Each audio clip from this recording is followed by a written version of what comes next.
The Way In, Episode 3, Containment. Chapter 1, Reconstruction. Mara. I didn't sleep, not because I was afraid. Fear is emotional.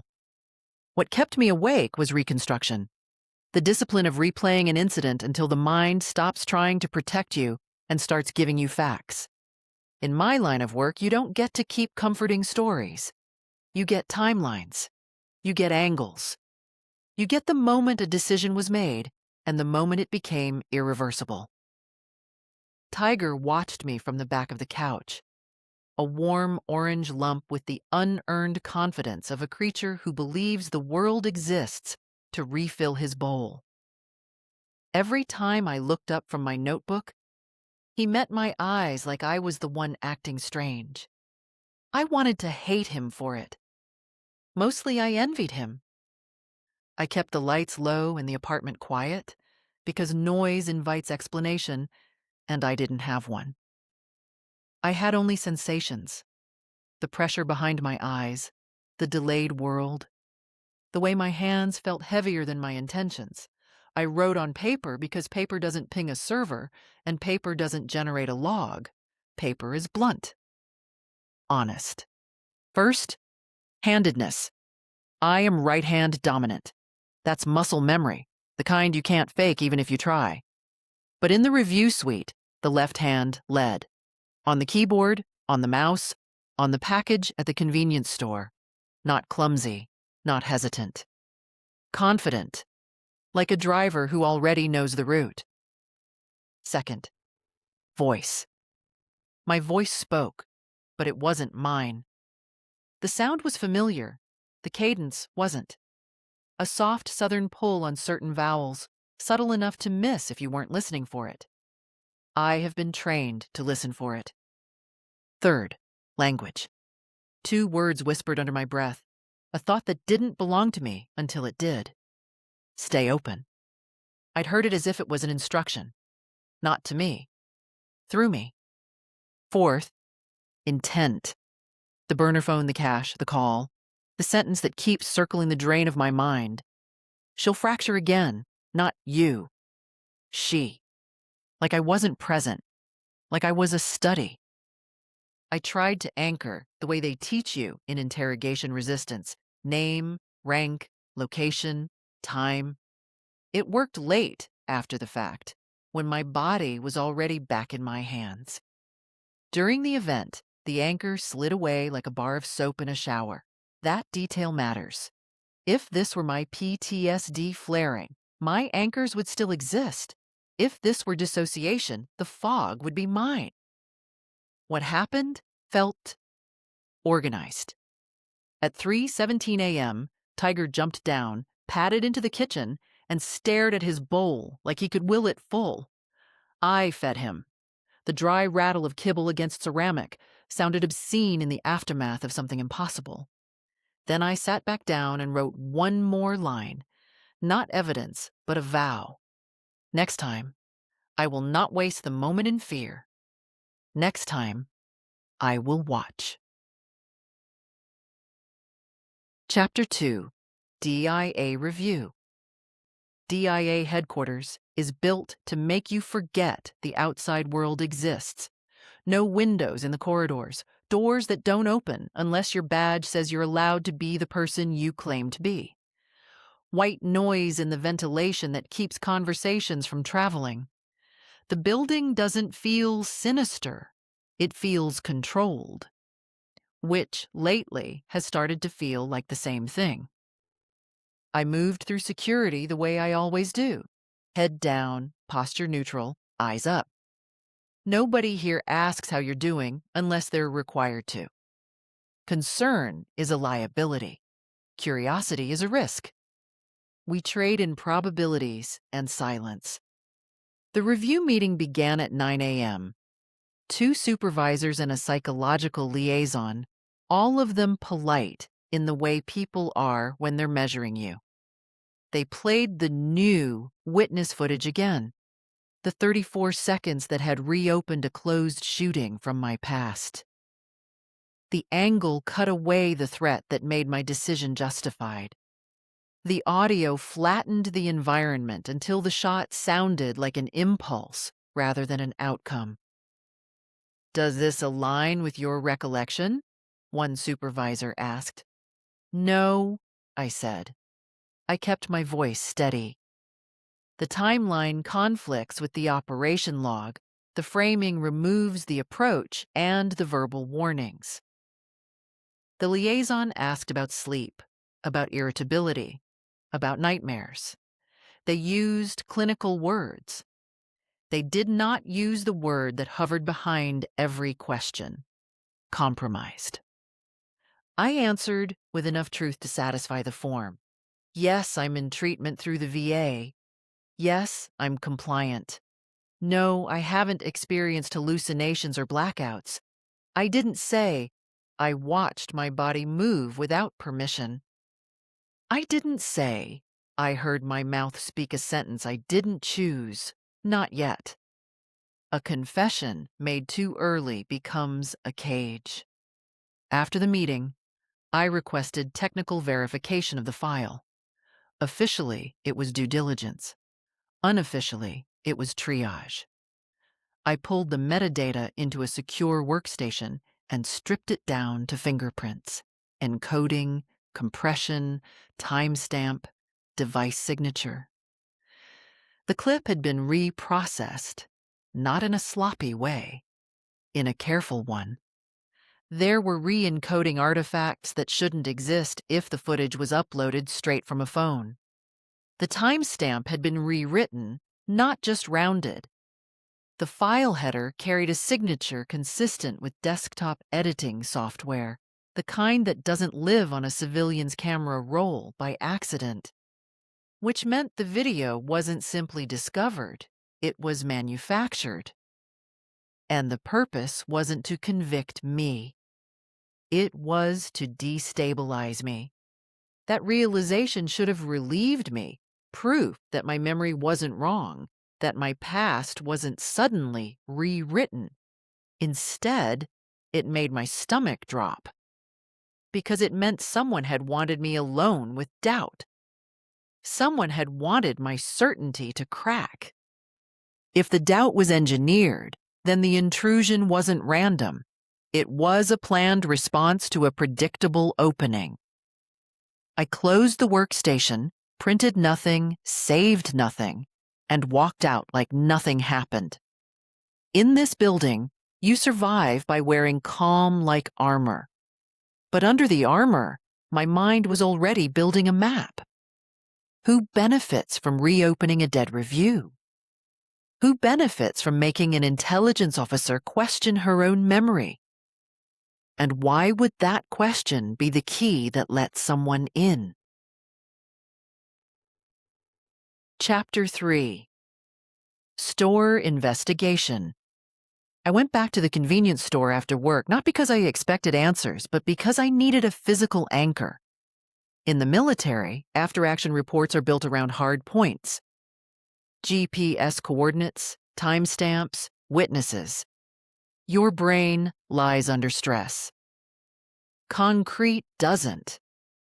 The store looked smaller in daylight, like the fluorescent lights shrank the world instead of illuminating it. The same stale coffee smell, the same racks of cheap snacks, and the same security cameras tucked into corners like inattentive insects. The clerk recognized me in the vague way people recognize uniforms and credentials, not faces. I didn't offer him a story. I offered him an ID badge and a request. I needed to view footage from last night. His shoulders rose and fell in a shrug that said he didn't care until authority entered the room. He led me behind the counter into a cramped office with a monitor wall and a plastic chair that had seen better decades. The playback interface was ancient. That mattered.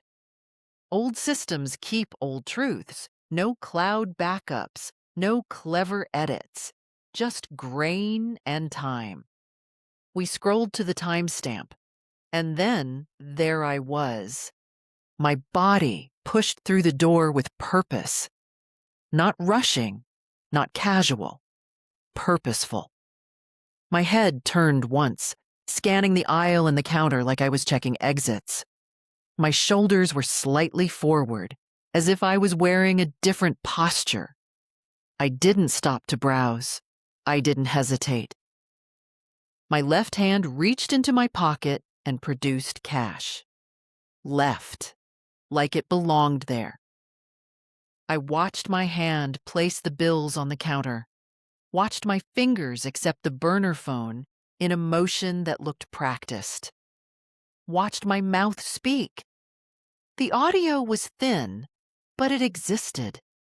The clerk turned it up until it hissed. Thank you. My voice, not my cadence. A soft southern drawl that tugged on the end of the word like it had lived there all its life. I asked the clerk to rewind. Then I watched again. This time I focused on micro movements. The tilt of my head, the stillness in my shoulders, the way my gaze didn't wander. People under stress fidget. People lying add extra motion. Whoever was in my body moved like a person who had decided everything already. That was the worst part. Not the loss of control, the competence. If it had been sloppy, I could have blamed adrenaline or dissociation. But this was clean, controlled, efficient, like someone had done it before. I left the store with the clerk's reluctant promise that the footage would remain available if I needed it again. Outside, the air felt colder than it should have. My hands were steady, but my thoughts weren't. The camera had given me proof that the night wasn't a dream, proof that my body moved in the world while my mind watched, and proof that whoever did it wasn't improvising. They had a routine. Routines leave patterns. Patterns lead to people. I drove home and didn't turn on the radio. Silence was the only thing that didn't feel like an intrusion. Chapter 4. Dad. The next morning I drove to my father's house in Virginia, the one with the old oak that drops acorns hard enough to sound like stones on the roof. I hadn't planned to show up. I just found myself taking the exit like my hands knew where safety lived even when my mind didn't. He opened the door before I knocked. He always does. 30 years in law enforcement trained him to recognize the rhythm of approach, the slight pause before a decision. Retirement didn't erase that. It only made it quieter. He looked at me for a long beat and said, I looked tired. Not, how are you? Not, what happened? Just an observation. It was his way of offering a chair without demanding a confession. The kitchen smelled like coffee and furniture polish, a familiar smell from childhood mornings when he'd come home after night shift, set his keys on the counter, and drink in silence like the world could be held at bay by routine. Old case files still lived in a cabinet, the kind of boxes that never get thrown out, because throwing them out feels like pretending they didn't happen. We sat at the same table where I used to do homework. He didn't fill the space with questions. He waited. I told him something didn't make sense.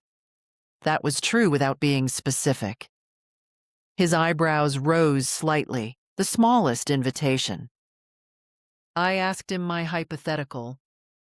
If someone wanted to destabilize a person psychologically without direct contact, what would they do?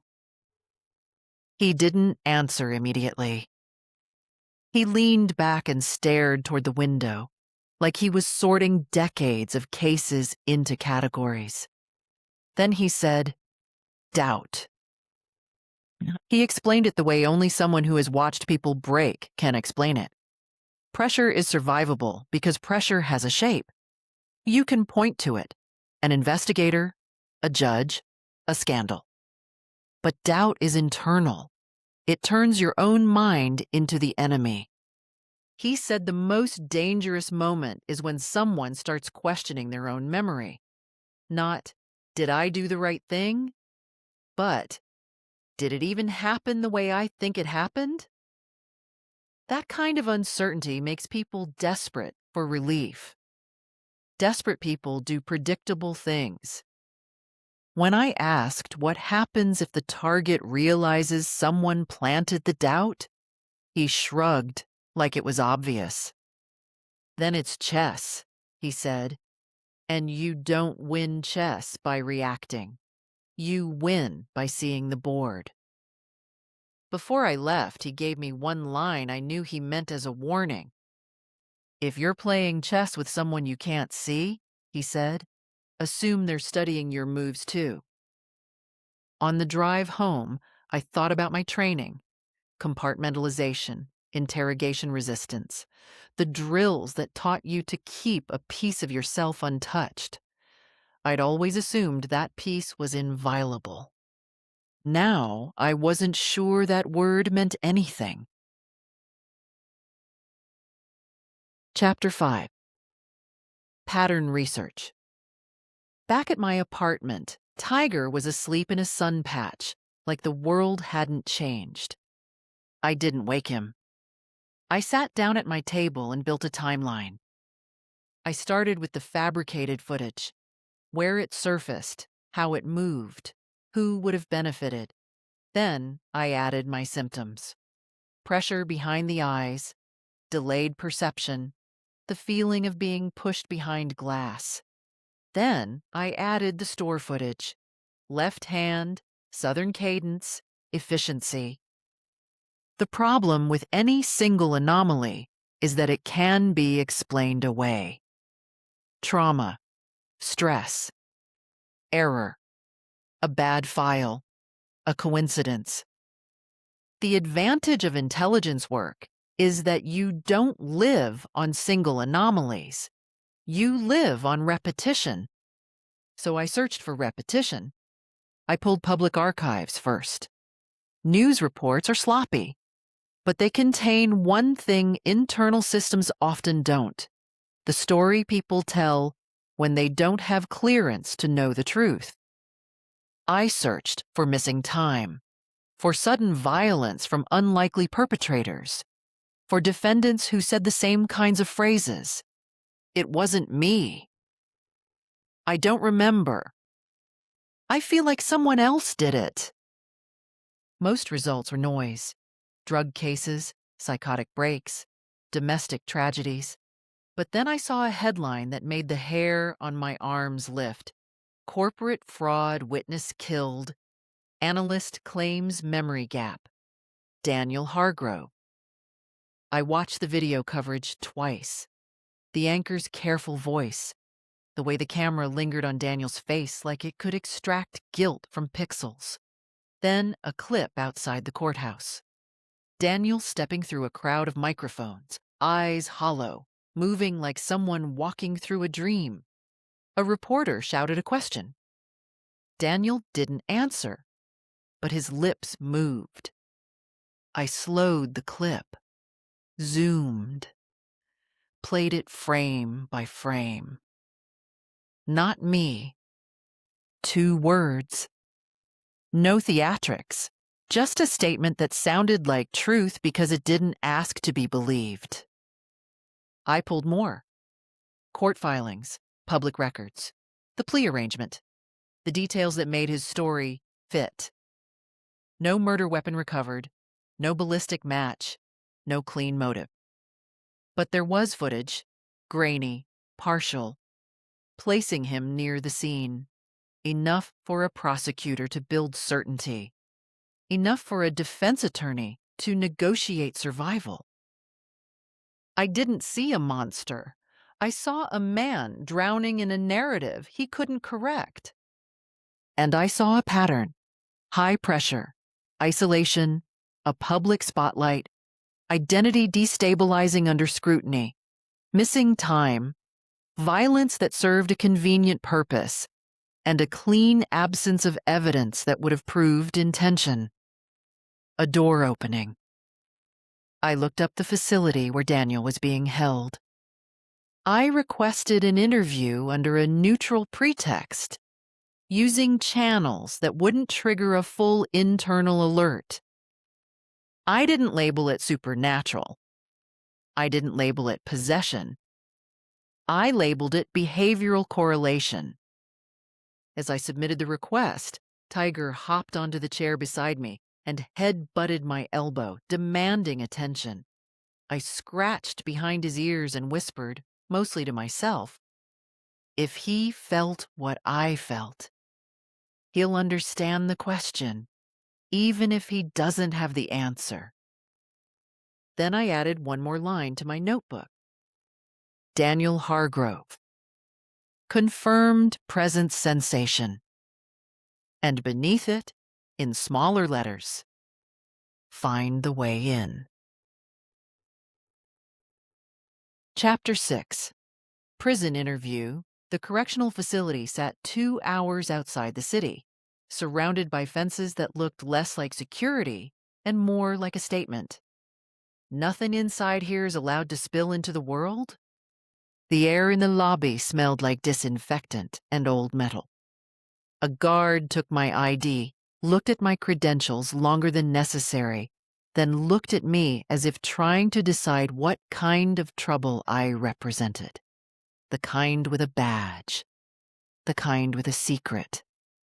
I followed him through a sequence of doors that locked behind us with heavy, final sounds. Each clank felt like punctuation.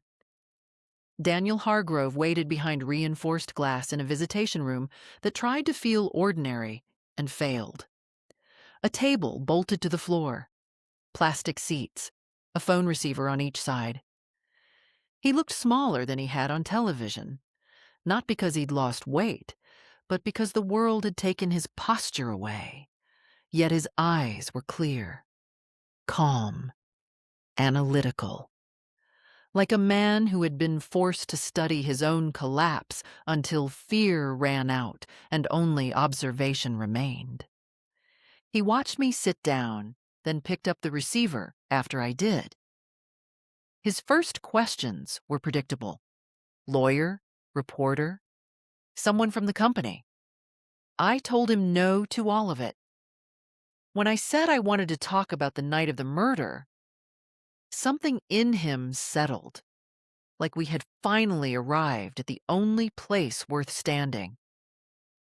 He told me he remembered pressure first, not moral pressure, not guilt, physical compression, like his skull was too small for his thoughts.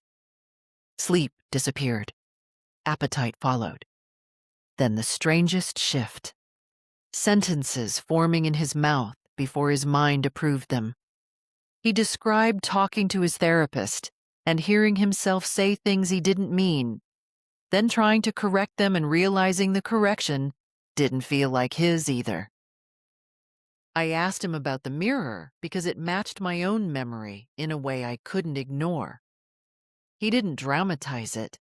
He simply described a delayed reflection, half a second behind, enough to make him feel like the face staring back belonged to someone who was learning him. He laughed, he said, because laughter was easier than admitting he was scared. Then he woke up on the living room floor. Blank time, no blur, no fragments, just absence. But he remembered the sensation that remained after the blank, the feeling of presence. He said it felt like someone stood just behind his thoughts, watching and waiting, not pushing him forward, but waiting for him to stop pushing back. He used the word permission, and when he said it, my stomach tightened. Because permission is what you give. Permission is participation. I asked if he heard a voice. He said yes, but not a stranger's voice. His own. That detail landed like a weight. The mind's most convincing lie is the one it tells in your own tone. Without me offering anything, He stated the conclusion. I wasn't there because of the fraud. I was there because it happened to me. I didn't confirm it. I didn't deny it. Either response would have been emotional, and emotion is a confession. I asked the one question that mattered most, whether he'd heard any specific phrase. I didn't say, "Stay open," immediately. I let it sit on my tongue like a test. When I finally asked, Daniel paused, not in surprise, in recognition. He said he heard something close. "Don't close it," spoken in his own voice, under his breath, like an instruction he couldn't remember agreeing to. A guard knocked on the door to signal time. I felt the conversation compress, the way everything compresses in the last minute before a door closes. Before I hung up, Daniel said one last thing with the same calm certainty he'd used all along. "There are others." I left the facility with that sentence echoing in my mind like a warning bell. Others like him, victims, not predators. And others like the presence, predators, not victims. In the parking lot, I sat in my car and didn't start the engine for a long time. I kept seeing Daniel's eyes through the glass, not pleading, not broken, simply measuring. As if he'd handed me the only real truth he had left. The door doesn't fully close. Chapter 7. Mom. I drove home in silence, letting the highway hum fill the space where my thoughts wanted to spiral. By the time I reached my apartment, dusk had flattened the sky into a dull bruise of color. Tiger met me at the door and demanded dinner like he hadn't eaten in years. I fed him, watched him eat, and tried to borrow his certainty. It didn't take.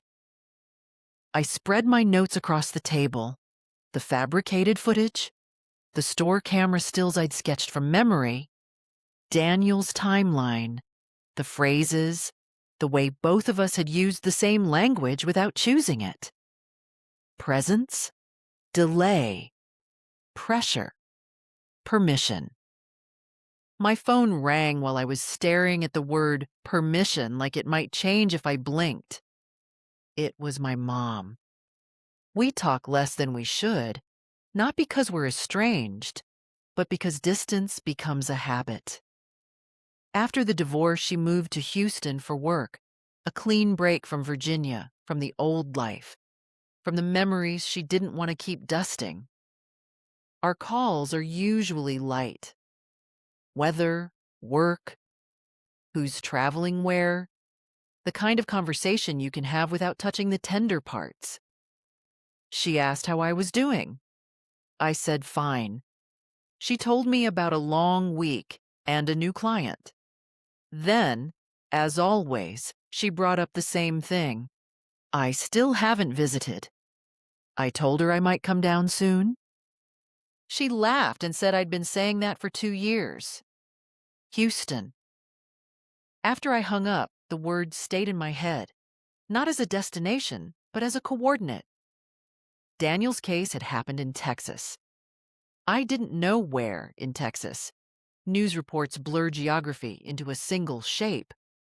But my mind linked the state to the cadence I had heard in my own mouth. The southern pull. The sense of origin. It wasn't proof.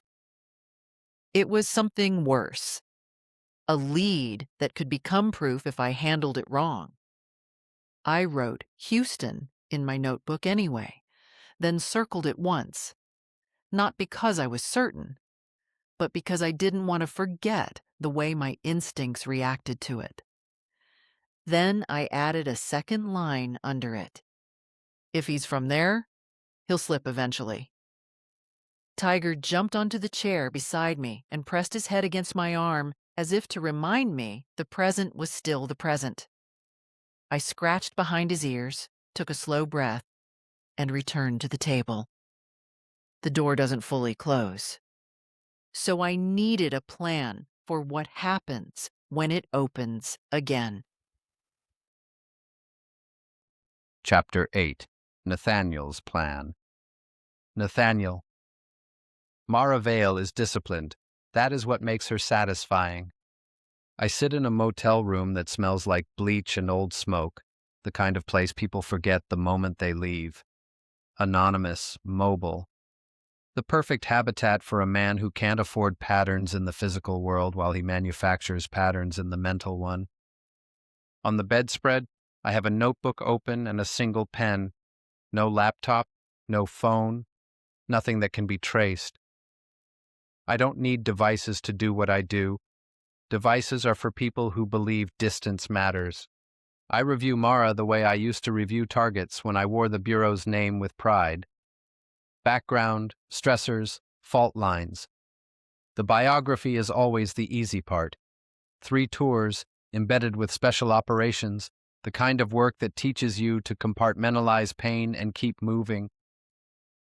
DIA now, access to information that could destabilize entire networks if placed in the wrong hands.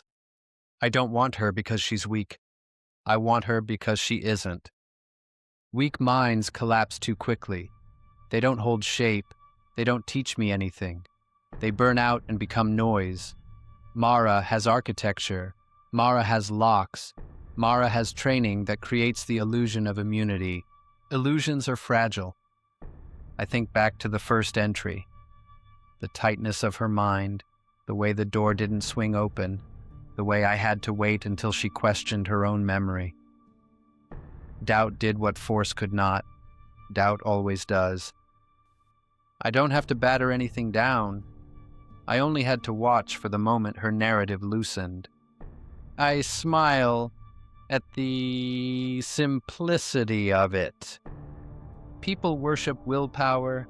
They build identities out of resilience. They don't realize resilience is only a story you tell until it fails. The fabricated footage was clean. That matters. A messy lie invites investigation. A clean lie invites self-doubt. Self-doubt invites vacancy. I consider her likely responses. She will contain it. She will try to analyze it, to pin it down with procedure. That is the flaw of competent people. They believe every threat can be solved with method. They believe a mind is a closed system that can be defended if you know the rules. Nathaniel knows better. The mind is a door that pretends to be a wall. I write 3 words in his notebook. Visible, vulnerable, vacant. The 3 V's always align eventually, even soldiers, even analysts, even the ones who say they're fine while their hands shake in private. I plan my next approach without urgency. I don't need urgency. I have patience, and patience is more lethal than rage. I will wait for the next review meeting, the next sleepless night, the next moment Mara tells herself she should have done something differently.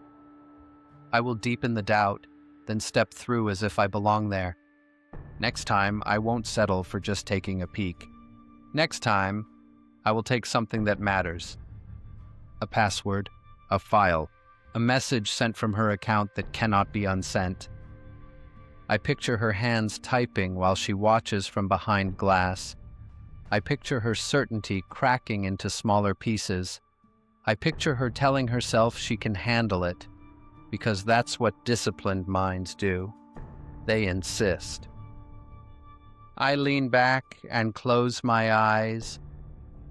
I can almost hear the lockpick in the dark, almost hear the internal click. She'll fracture again. And when she does, I will be waiting, calm and certain, like I always do. Because arrogance is only a sin if it isn't earned. And I have never met a mind that didn't open eventually. Chapter 9. Mara's Plan. Mara. I didn't report it. That choice sounds reckless when said out loud. Inside a building like mine, unreported anomaly is another phrase for career ending. But I had learned something from Daniel, something the system would never understand. The first time, you are a victim. The second time, you are participating. If I told my supervisors I'd lost control of my body, they would do what organizations do when they smell risk: contain me. They would take my clearance, take my access, take my ability to move freely through the world. They would put me in a box with soft words like evaluation and care. And the predator who did this would remain outside the box, unbothered. So I made a different choice. I opened my notebook again and rewrote the facts in cleaner language, as if I were writing a field report. Event trigger: engineered doubt via fabricated footage. Somatic markers: pressure behind eyes, delayed perception, heaviness in limbs. Behavioral markers during intrusion: left hand dominance, purposeful movement, altered cadence. Language markers: stay open, she'll fracture again. External behavior: burner phone purchase, brief call. Then I made a second page and titled it Next Entry Protocol. I wrote in paragraphs, not bullet points, because bullets make things feel controllable, and this wasn't. If the pressure returns, I will not fight it immediately. Fighting creates panic, and panic is what he wants. Panic turns the mind into open space. Instead, I will breathe and observe. I will treat the intrusion like surveillance, gather data before acting. I will note speech patterns, phrases, accent drift. I will note which hand leads. I will note any habitual gestures: scratching a jaw, tapping a ring, favoring one side. People reveal themselves through repetition. If he reaches for devices, I will steer away from high-value systems. If he insists, I will focus on memorizing what he searches for and what he avoids. Predators have priorities. Priorities create trails. If he leaves my home, I will track the route. Store cameras, toll roads, receipts. If he makes a call, I will memorize the cadence of the number, the pauses between digits. If he buys something, I will remember the brand, the clerk, the location. Evidence doesn't have to be physical to become physical later. Then, only after I have enough, I will anchor. Name, rank, location, time, touch the counter, feel the temperature, find tiger, find something real, force the mind to reassert ownership. I stared at that page for a long time, listening to Tiger purr like the world still made sense. My phone buzzed with a calendar reminder. Therapy check-in, VA, next week. Another box to tick. Another question to answer with careful truth. I wondered briefly if the psychiatrist would notice the difference if I looked into his eyes and lied with perfect calm.